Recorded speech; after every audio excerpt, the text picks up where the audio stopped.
Episode 101 of the Small Business Big Marketing Show. It's the episode all about living your passion, in which I interview Eugene Tan from Aquabumps. Plus, I share some great news that just happened to me and can happen to you too. Plus, I answer a listener question all about how to build a brand without spending a fortune.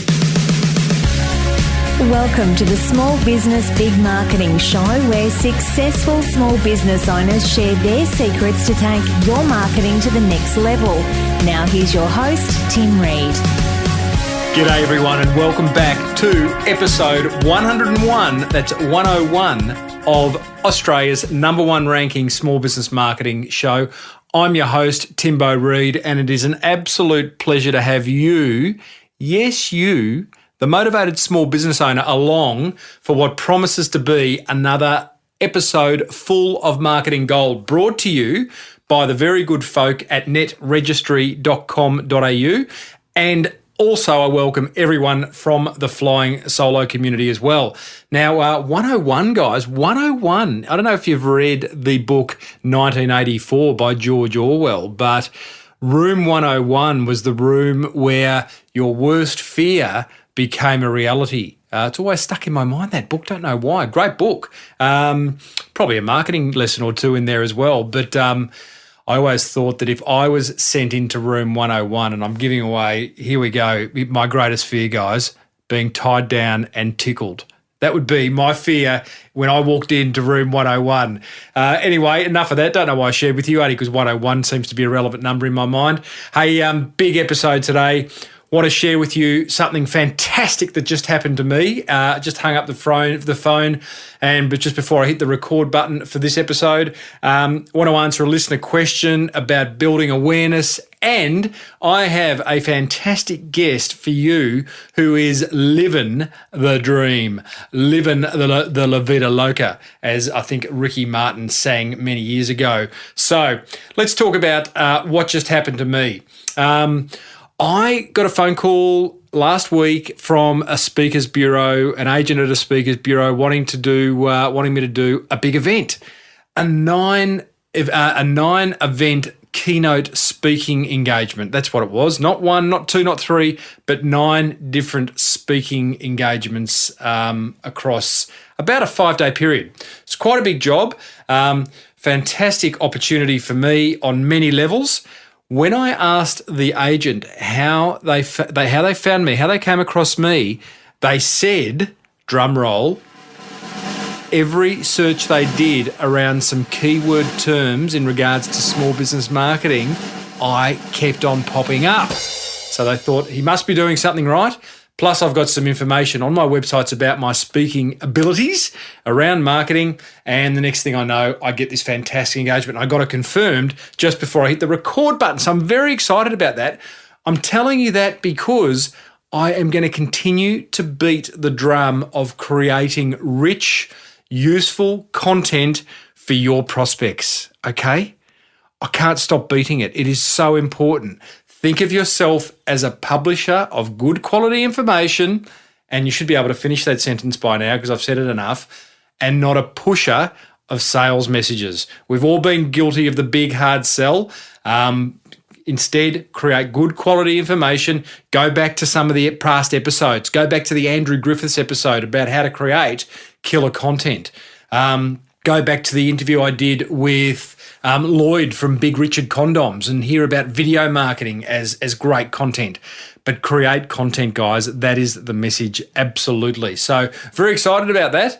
I'll report more on how that event, those 9 speaking engagements go once they're underway. And if you are from a large company or speakers bureau and you are looking for a marketing speaker, then contact me. Tim at smallbusinessbigmarketing.com. Love to talk to you. So now we are brought to you by the very good folks at Net Registry. Guys, if you need to get yourself sorted online, please visit netregistry.com.au or go to smallbusinessbigmarketing.com and click on their banner. They do everything. It is the complete toolbox of websites, domains, pay-per-click advertising, SEO, website design, website development, you name it, guys. It's a one-stop shop and you can't go wrong. And I know many of you struggle with that a whole online marketing approach. Get it right, because then you'll get found, just like I did with that Speakers Bureau I mentioned before. Net Registry have got $12.50.com.au domain names at the moment. And even when they're not on sale, they're like $17. Cheap. Love that. And you get a subscription to their fantastic Net magazine, for which I write an opinion piece each month. All right, guys, I've got a listener question from, let me go to that, from Mike. Mike Meyer. Is that the guy on, what's that film? Austin Powers? Mike Meyer? Maybe it's him. Mike is from benefithoudini.com and he asks a beautifully simple question. Mike's question is, what do you think are the 3 to 5 best ways to raise awareness of your business on a shoestring budget, e.g. join LinkedIn groups, etc.? Mike, it's a great question, and, the first thing I would suggest is go through every episode of Small Business Big Marketing. There is just marketing gold sitting there. Every interview I do, my guest always delivers an absolute gem that I think, my God, that didn't cost anything to do. It's just a great marketing idea that required them to roll their sleeves up and do it. So let me give you some examples. Go back to episode 99, Kim Illman from Messages on Hold, and learn about ambush marketing, all right? How to ambush events with your logo, events that get massive TV coverage. I mean, Kim, I know, Mike, you're in the States. We're in Australia. Kim bombs, if you like, not probably the best term to use, but marketing bombs his brand into events like the Melbourne Cup and AFL Grand Finals, and he gets massive TV coverage. There's even a video on YouTube of him getting the Messages on Hold logo during Kathy Freeman's amazing 200-metre final at the 2000 Sydney Olympics. So ambush marketing, episode 99, take a listen, Mike. Number 2, on how to raise awareness on a shoestring. And by the way, let's remind ourselves what awareness is. Awareness is just getting your brand name known, your business name known, okay? That's at that very high level. Number 2, make yourself known in a micro niche that is an inch wide and a mile deep. So identify a niche within your entire prospect group and go to work getting known. Network online and offline with those people in that niche. Seek speaking engagements with people in that niche, at chambers of commerce or events that they're putting on, expos that they're putting on. Get a list of prospects in that niche, right? And go after them that way. Joint venture with others that target that niche. So find other businesses that are also after that niche and do joint ventures where you package something up that's of real value to prospects in that niche. And also go to events that niche, the industry that I guess owns that niche, puts on, and go to those events. Look for speaking opportunities, network opportunities. Maybe there's the opportunity to have a stand there. But over time, Mike, you'll get known to that niche. Okay, number 3 ways. The third way of getting awareness on a shoestring budget: create news. Create news. You've probably heard it before, but radio stations, TV stations, press, print, podcasters. We're all looking for news. We've got space to fill. Newspapers have got column centimetres to fill. TV has got screen space to fill. Radio and podcasters, we've got to fill the airwaves. So create news and then blog about it, send a press release out on PR Web, identify influential journalists and give them the news, maybe offer it to them as an exclusive, but create news in your niche and make it newsworthy, and make it not about you. Maybe make it a research study you've done, a new finding, a new technique, something that's really newsworthy and worth reporting. Even challenge the status quo. Certainly journos love that. Number 4 way of creating awareness. Hey, got to tell you, podcasting is fantastic. It is absolutely fantastic. So podcast, all right? Get a podcast. It's cheap. Doesn't have to cost a lot of dough. Yes, there's things you got to do, and I'm putting something together that's going to help small businesses get their own show. So I'm imagining possibly in my next show, maybe the one after, next episode, or maybe the one after, I'll be able to talk to you more about that. Suffice to say that getting your own show, oh my God, OMG, very, very powerful way of raising awareness around both your personal brand and your business. 5th way of getting awareness, building awareness around your business, get on the blower. Get on the phone, Mike. Go back to episode 86 of Small Business Big Marketing. Have a listen to Daniel Archow from Service Central. He talks about making 600 phone calls to tradespeople to convince them to come across into his online business, to list in his online business. He literally rolled up the sleeves and got stuff done. And that's the thing. When you've got a modest budget, you've got no dough, but you've got time. You can't not have both, all right? If you're going to say I've got no money, then you've got to say you've got time. So roll up the sleeves, pick up the phone and start calling people and just telling them about what it is you've got to offer. And remember, they're interested in them, not you. So make whatever you have to say relevant to them, benefit driven. Hey, Mike from benefithoudini.com. Thanks, mate. I know you've been listening to the show for a long time. I know you send me great articles every now and then. So I really appreciate your support, and I hope those little gems helped you build awareness. If they did, let us know. All right, guys, let's get stuck into today's guest, who is Eugene Tan from Aquabumps. Now, this is a great story. So in 1999, Eugene was a frustrated creative director, and he decided to combine his three passions. So there's lesson number one. Do what you love. Photography, surfing and the web were Eugene's passions. So what he used to do is go down to Bondi Beach every morning and take a photo and send it to his mates who were working in offices for a bit of a break. And then his mates started sharing these photos and the daily updates started flowing more consistently. And the first handful of friends became thousands of friends logging onto Eugene's website from all over the world. Now he's got 58,000 followers on Facebook. He's got a gallery on Bondi Beach's main strip. He does commercial photography shoots, or he chooses sometimes to do them and sometimes not to, because he may be too busy taking photos and selling them online. He gets flown to beach resorts all around the world because they want him taking photos of their beach to put on his website. It's a great story. He's got additional revenue models of like advertising on his website. He's done a book.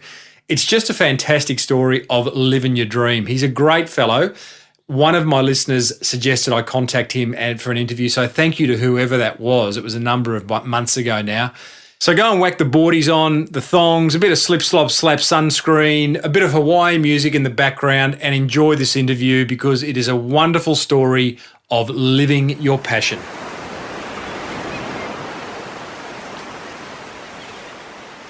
Eugene Tan, welcome to Small Business Big Marketing. Thanks, Tim. Thanks for having me on the show. You mind if I call you Euge? You can call me Huge. Most people have called me Huge since I was a very small child. So, Beautiful. And we're in Australia where everything has to be shortened, so no problem at all. Well, we either have to shorten or lengthen. Like my name's Timothy, but I get Tim, but then I get Timbo. So, you know. I thought Reedy. Reidos. Also, my nickname at school, here we go, new one for the listeners. My nickname at school was Rocky.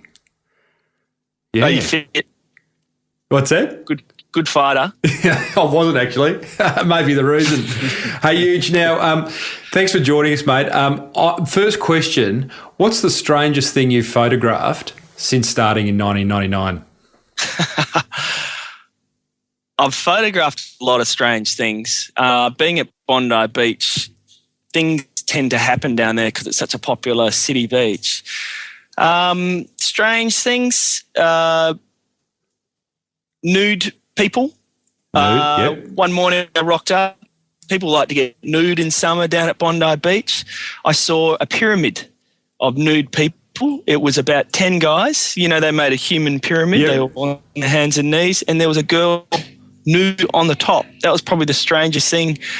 I tried to take some shots of it. I was shooting a car down the beach that morning, would you believe? And it was just a bit dark, and I didn't think I'd put the headlights on. And a little bit awkward. I mean, you know, here you're rolling up, you know, shooting away at this nude pyramid. Who's this guy? And it's normally on a Monday morning because of all big weekends and, you know.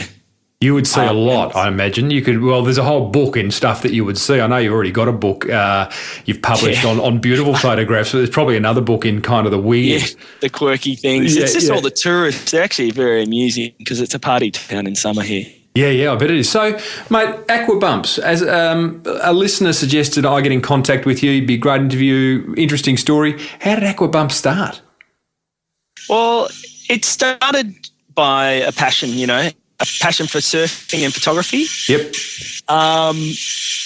And someone's just opening a garage door next to me. Yeah, clearly. Yeah, awesome. So I've always been obviously a surfer, a beach person, and really into photography. From about the age of 9 years old, I've taken photographs, black and white photographs in a dark room. It's a combination of that, and I worked in online for 10 years in a digital agency. So blending all that together is how Aquabumps came into fruition. So did you at some point get jack of the corporate life and actually ask yourself, how can I spend more time outside, or was it just by default that that's what you ended up doing?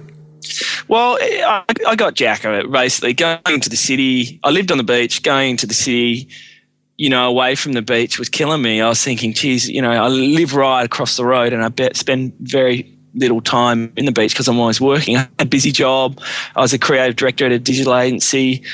It was a 12 to 14 hour a day job. I sat in a cubicle, no view. But I had this little thing on the back burner, taking photos in the morning, emailing to a few friends. Those 50 friends turned into 40,000 or more today. And when it reached a critical point where I did the leap from corporate yooj to Aquabumps yooj, and that was about 8 years ago. It's kind of ironic because, I was actually thinking as I was preparing some of the questions I wanted to ask you, it's like, who do you appeal to? Because who is your I call them your best mates, that group of people who have the highest propensity to want to buy from you. And it's like, I reckon, and you tell me, but I reckon clearly there's the surfers and locals around Bondi, but that's a small group. Then you've got the office workers who what you provide is a little injection of escapism every morning via email. But then you've got people. What's that? Yeah, sorry, you want to know who it is? It's a wide selection of people. We have a few different categories that we target. Yep. The smallest one would be tourists. Yep. We're in the Lonely Planet. We're ranked number 3 in the Lonely Planet for the best sight to see in Sydney after the Opera House and the Harbour Bridge. Are you really? Yeah. So hang on, you as in Bondi Beach or the business? Aquabumps Gallery. Get out of here. Yeah, I think we're the only retail business in the top 100. That's massive. Yeah, I don't know who likes us out there, but they really do like us. Yep. But so the first group of tourists, they drop by. Everyone comes to Bondi Beach when they visit Sydney, being only 8 kilometres from the city. Yep. It's really accessible. They'll drop by and they'll pick up a memento. Yep. The second group of buyers is someone has a blank wall at home. They're generally first-time art buyer. Yep. They want something about 1.2 metres or bigger, so a substantial piece. They'll come in a few times. They'll bring their partner in. They're generally east suburbs. Mm-hmm. So do you market differently to these people, or is there just kind of one communication that goes out each time you've got something to say? It's really the daily email that's the marketing, and the social feeds, which is Instagram and Facebook. Mm-hmm. I mean, and it's just awareness. You know what I mean? We just punch out a little escape for them, and we're at top of mind every day because it's a daily thing. Tell me about the point where it. So in 1999, you're going down, snapping off a photograph of Bondi every morning, sending it to a few mates. At what point did it get traction? Can you remember the point where you've gone, oh, hang on, this is getting big? I think it was when I did the leap from corporate to doing it full time. I guess, just the amount of interest in it, emails, phone calls about it. I remember thinking, there's something in this. I don't know what it is. I don't know what the business model is, because I didn't have a gallery then. And I barely sold advertising, so it didn't generate any income. So this is about 8 years ago. And I was like, there's something in this. I should give it a go. And it kind of unfolded naturally with a gallery and advertising stream, income stream. There's a previous guest of mine who's into entrepreneurism, Glenn Carlson. He came on. He talked about this concept of leaning in, and I think it's probably a surf or a skating term where you know when you lean into something, you get grip, you get traction. And great things happen. It sounds to me like when you committed to going, okay, I'm leaving a good paying, cushy corporate job and I'm going to take that leap and lean in to Aquabumps, then things really started to happen. Is that fair? Oh, totally. I also believe in a recognition cycle. So, you know, you publish stuff on a public forum, the internet, people go, wow, that's really good. It feeds you to go out and you know, push your photography into better places and do more interesting things and build your business. Yep. So I do think people's feedback and recognition really feeds it as well. Just let me understand the recognition cycle a bit more. So you're saying that helps you in terms of that feeds you, gives you feedback and allows you to do more? Well, because we live in such a social media time, I guess. Yep. You know, you know what people think of a photo. So I published a shot. The other day I published a shot from a helicopter in Broome. White bikini? Camels on. No. I was going to ask you about that. I reckon that would have got a lot of traction. But, you know, it had 1,500 likes within an hour, this camel photo. Yep. People going, that's the best photo I've seen in a long time. It then gives me good feedback going, this is probably going to sell in the gallery. But it also feeds me motivationally wise because I've got this audience that want to see a picture from me every day. It drives me to wake up at 5 o'clock the next day and get back out there. Yep. So because it's such an interesting time where people have access to you and can give you feedback so easily, it's that recognition that can really form your business, I think. Yep. Yeah, absolutely. So tell me, you've it starts to get traction, and you go, well, I think I might get a gallery. It's interesting. A couple of weeks ago, I interviewed the guys from the Little Veggie Patch Company, and they too started off as an online business, and at the point in time, actually pretty quickly opened up an edible garden nursery as a retail out for them. Which it's the most expensive thing you can do, really, isn't it? But why did you do it? And well, I think I know the answer. And has it paid dividend? Yeah, the gallery does well. That's our core business. To be perfectly honest, it's all by accident, all this sort of stuff. So, I don't have a strategic accident. Yeah, I don't have this big strategic marketing and business plan. I kind of go by gut feel on everything. That's really important to me. It just got to feel right. So then a mate of mine had a retail space in Bondi. It was about 20 square metres. He wanted $450 a week for it. He rang me and said, mate, do you want this space? You might make it into a gallery or something like that. And I was like, well, I used to sell a few pictures off my office floor. Yep. So that's how and online, and I was like, man, maybe that'll work. I'll give it a crack. And he was like, if it doesn't work, just make it into your office. It's on Bondi Beach. I'm guessing it's not $450 a week still. No, it's tiny space. See, it was the smallest shop you've ever seen. Right. It was a little white cupboard. And it was a good test, So there's nothing kind of like it I couldn't find back in that day, in Australia, really. I couldn't find anything like it. So I opened a little shop with a beach, landscapes and waves in the, kind of wave shots. Mm-hmm. And I did, we opened the doors and the day one it was a success. So haven't really looked back since then. Tell me about that gut feel thing. Really interests me, and I get a lot of emails from listeners. I also get a lot of emails asking, how to work with me. And I got one the other day saying, can you help me with a marketing plan?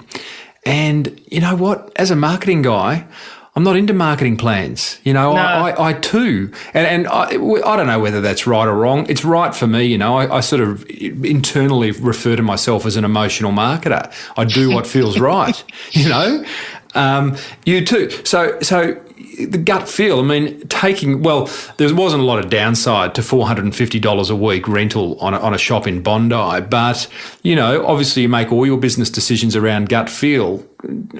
Can you explain that a bit more? Yeah, I run really basic business kind of rules that theory that I follow, and like one of them is I don't work with people I don't like. And that's because I just find it a struggle and you won't get the best result. I won't work with brands I don't use. I won't endorse a brand that I don't use. So we've got corporate partners on our website, Canon cameras. So I've used Canon cameras for, a long time, 15, 20 years. So we've got a partnership with them. But I wouldn't partner with them unless, I actually use their products. Land Rover cars. I love the Discovery. I've driven one most of my life. So they're good. They're very genuine endorsements, and that's that gut feel where you just don't. If it's a good fit with my life, it'll work together well. What if you back to that one about you don't work with people you don't like, and I've heard that many times before. How do you determine that? Do you spend time getting to know someone before doing business with them? See, that's you kind of know within a few minutes with dealing with someone, I reckon. And it's a hard thing to explain, you can kind of tell if you're going to get along, whether you've got a bit of rhythm together, I guess. But it's basically, you can sum it up in a few minutes, I reckon. Yeah, well, there's actually a book, Malcolm. I don't know whether you've written. I don't know whether well, it's actually the same guy, Malcolm Gladwell, but it's called Blink. It's the book after Tipping Point, and the whole premise of Blink was within a split second, not minutes, within a split second, you know whether someone or something is right or wrong. Yeah, which is effectively gut feel. Yeah. So people come to us with ideas now, and how about we do this together? You kind of get a gut feel off them. You go, yeah, I like you. You're going to be good to deal with. Yep. And then you listen to their proposal, and you go, yep, this, it feels good inside. Let's do it. Now, just talking about Aquabumps in terms of commercialising it, you sell photos online, various size prints, various types of prints. You have a gallery. You sell advertising on your website. You've got some sponsors. Are they your 4 revenue streams? Correct. Great. And tell me, can you split them percentage-wise? Gallery would be about 60 to 70% at the moment. Wow. We ship overseas. We ship all over the world. Yep. I did an exhibition this year in Singapore, so we're trying to push overseas a lot. We do also take photos for like tourist bodies. So say, for example, I go to New Zealand for a week to blog. We do sell photographic services as well, but very little. I don't really do much advertising photography, which we get a lot of offers for. Yep. That'd bore the pants off you, wouldn't it? Yeah, but you should see that we get amazing offers. Like Qantas and stuff like that. But it's the whole client, getting of assistance, lighting, real setup shots. They just don't do it for me. No. I like the spontaneity, work fast, swimming, doing interesting things like that. And no brief, just basically shoot whatever I want. But yeah, in a nutshell, they're our income streams. The sponsorship and advertising isn't a big one. But it works really well when the gallery's quiet because they're generally, so the gallery's busy over summer, including peak December, Jan, and advertising's very quiet then. Yep. And then advertising's, good in June, July, which are traditionally bad retail months. So it's a good for cash flow to balance it out. I'm amazed that retail is so high. I mean, in one sense, it makes sense, but the retail you constrict by geographical boundaries, whereas online, clearly there's massive growth for you in building that online business. Oh, yeah. And I spend a lot of money on developing my online process, so the e-commerce process. So, there's things like it took me about 6 months to do the shopping cart that we have installed at the moment. Why so long? It's got freight calculators for the whole world. We've got so many, they're big things. So say if you buy a 1.8 metre print from us, it's a 50 kilo crate. Try and get that to Poland and work out how much it's going to cost. And we've done that, exactly that. So I interviewed on a site. I've interviewed Brian Singer from Rip Curl, and he's got a shop in Kazakhstan. So there is a big need in that kind of Eastern European countries. Poland, Kazakhstan. There's big surf. Oh, yeah. Well, it's not just – so my market's not just surfers, by the way. A lot of them don't surf. They just have an appreciation for the beach. Yeah. And you'll notice that when the surf's good on my website, there's a lot of surfing. When it's not, it's general beach. Yeah, and, most of Australia live by the beach, and everyone loves Australian beach. We've got a great lifestyle. So people kind of connect with it that way. Yep. So Euge, you've got, and by the way, listeners, speaking to Eugene Tan from Aquabumps, go and check his website out at aquabumps.com.au. I'll put it in the show notes. Euge, you've got a good life. You're off to the beach. You're off to Bondi Beach every morning, taking photographs, uploading them to the website. It's all good. You've got some good revenue streams happening, but it's a business. So what's that? Yeah, so go on. So there's lots going on. What do you find, what keeps you up at night, or what do you find difficult about the Aquabumps business? We're growing fast. We've got the usual growing pains of a small business, which keeps me up at night, I guess, is the admin. Yep. Crikey, I spend probably 10% of my day taking photographs, 90% admin, sales, phone calls, interviews. Wow, interviews. Jeez. I hope they're good. Yeah, they're good. They're essential, Tim. Yeah. Our marketing is PR, basically. Yep. So we spend a lot of time on it. What do you mean by that? Because that's like saying doing interviews, being in the Singapore Airlines in-flight magazine this month. What else are we up to this week? Crikey, there's a couple of TV things. So do you? What percent? I chased you, but do you generally? Are you chasing down publicity? Oh, right. No, we're just managing it. So we probably get an inquiry a day. Yep. So, and I have Debbie, who you've been in touch with, to manage this process. Debbie. Yep. To qualify, because there's a hell of a lot of publications out there now. Mm-hmm. And, we've got a bit of a sea change story, which a lot of people like, I guess. Absolutely. So, we dedicate a lot of time to the PR. And that's the nerve you touch. The nerve you touch is escapism. Exactly. Big time.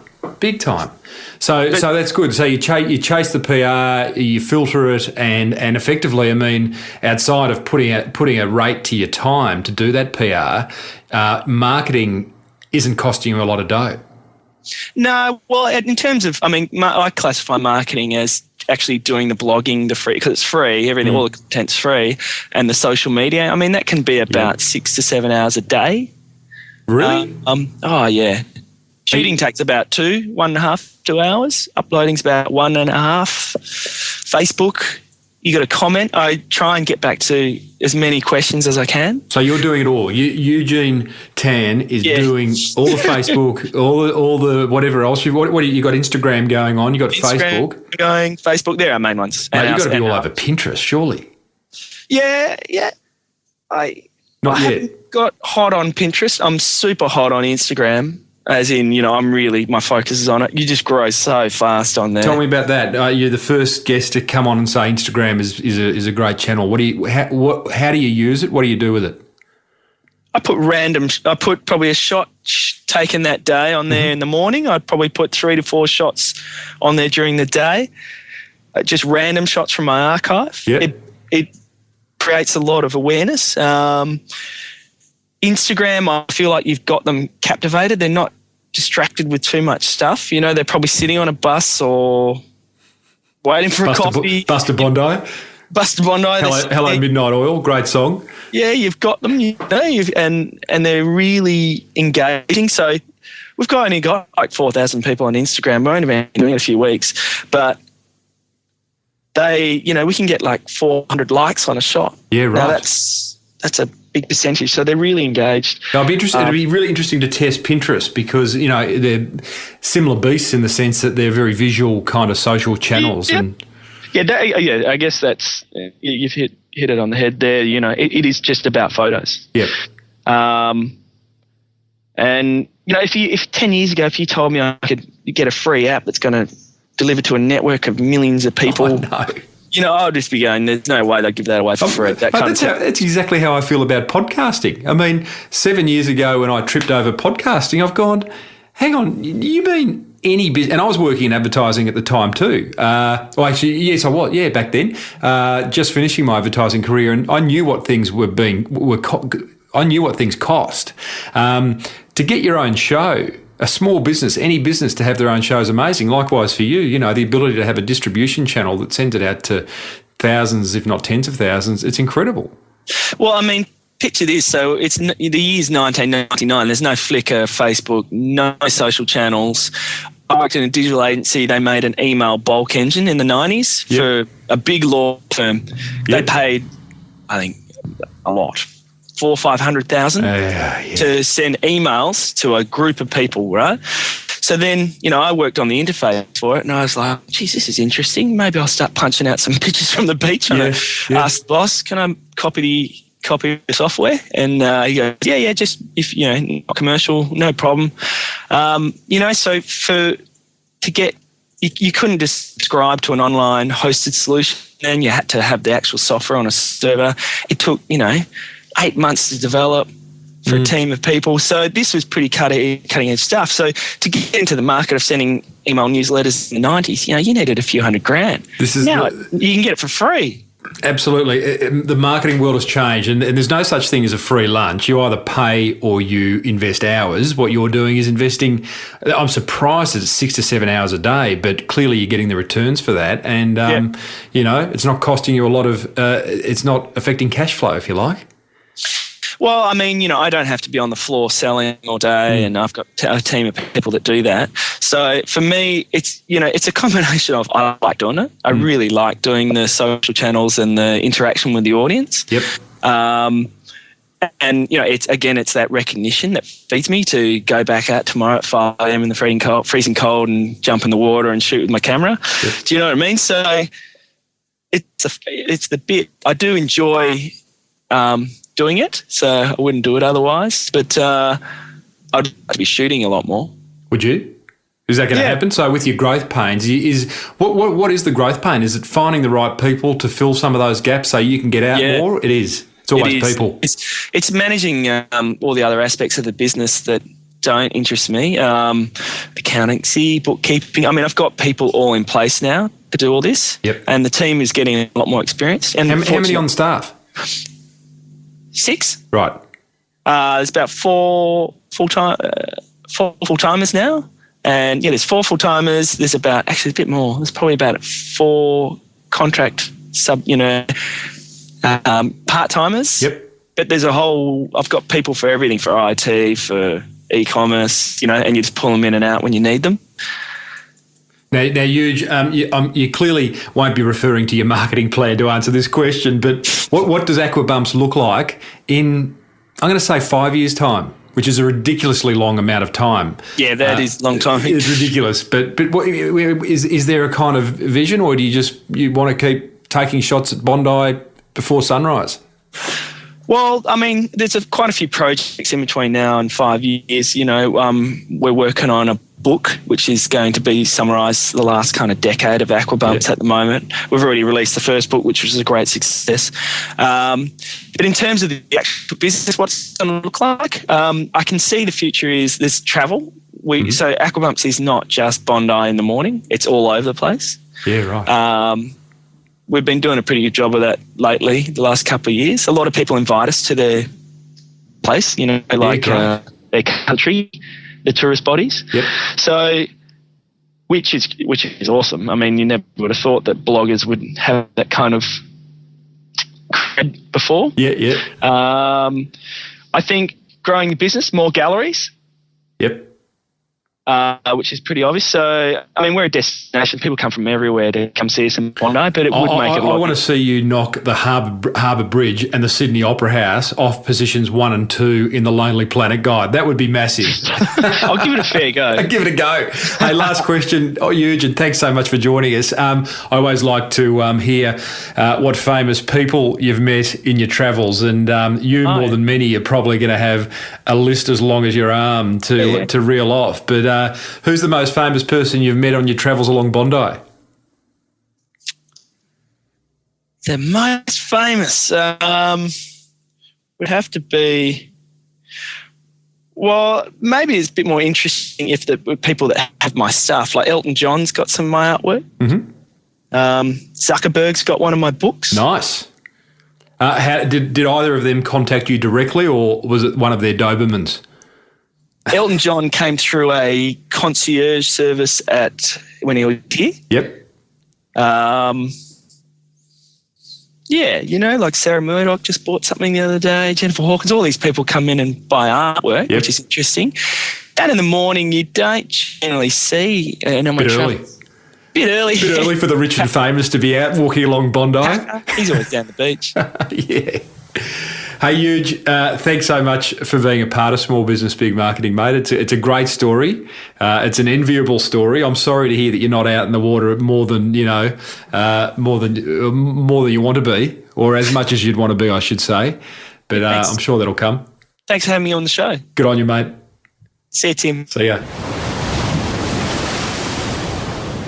I do love it when I speak to someone who is living the dream, who just has followed their passion.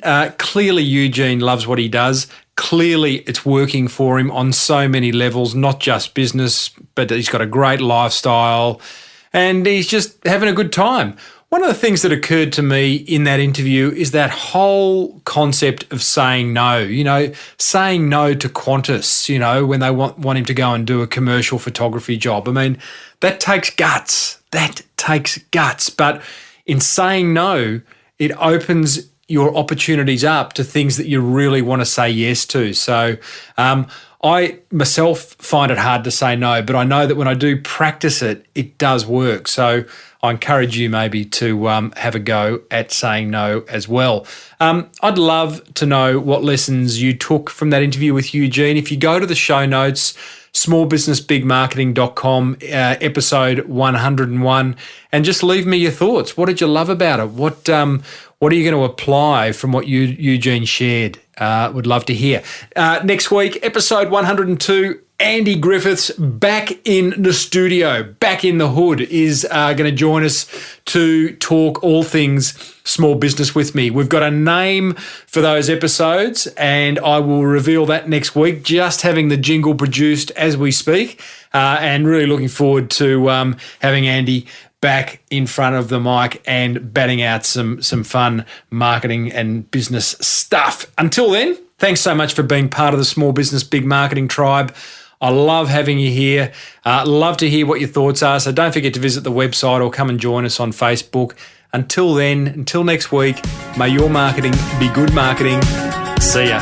You've been listening to the Small Business Big Marketing Show with Tim Reid. Want more marketing goodness? Then visit smallbusinessbigmarketing.com.